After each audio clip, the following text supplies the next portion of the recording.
design. That's not necessarily a bad thing, as the phone's aluminum construction gives it a premium look and feel.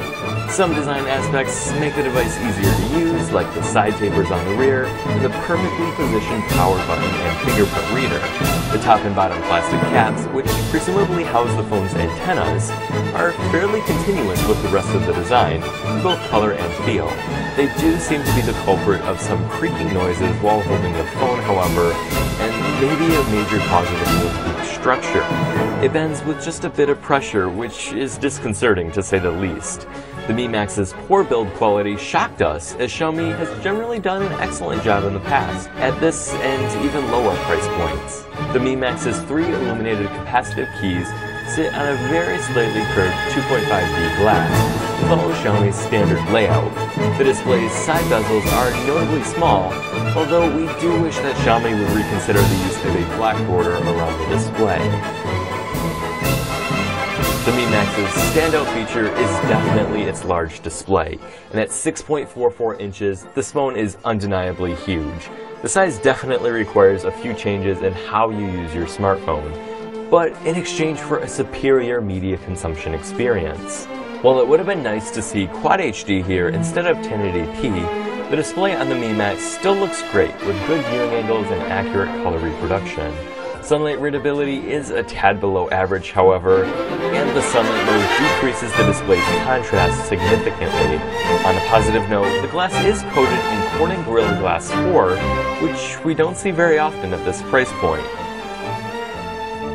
As has been the case with other Qualcomm Snapdragon 652 devices, the Mi Max's day-to-day performance seemed comparable to phones with higher-end chips like the Snapdragon 808. Xiaomi's custom software, MIUI, runs very smoothly on the Mi Max. The base model's 3GB of RAM is generally enough for multitasking. There are different models available as well, although we do not imagine the real-world performance differences to be significant.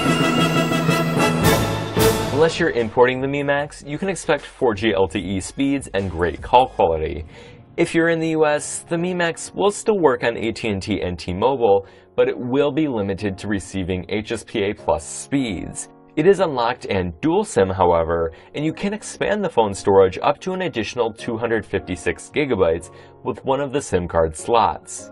The fingerprint reader on the back of the Mi Max is accurate and, in our experience, just a hair faster than the one found on the Nexus 6P.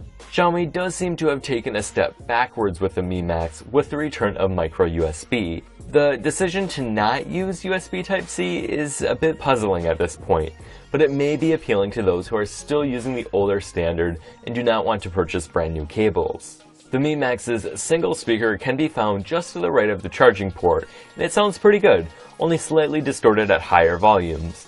It would have been nice to see front-facing speakers, as they generally offer a more immersive media consumption experience, but side firing is still better than rear firing. With that aside, the Mi Max did very well in our battery life testing thanks to its very large 4850 mAh battery. Although screen on time varied quite a bit depending on whether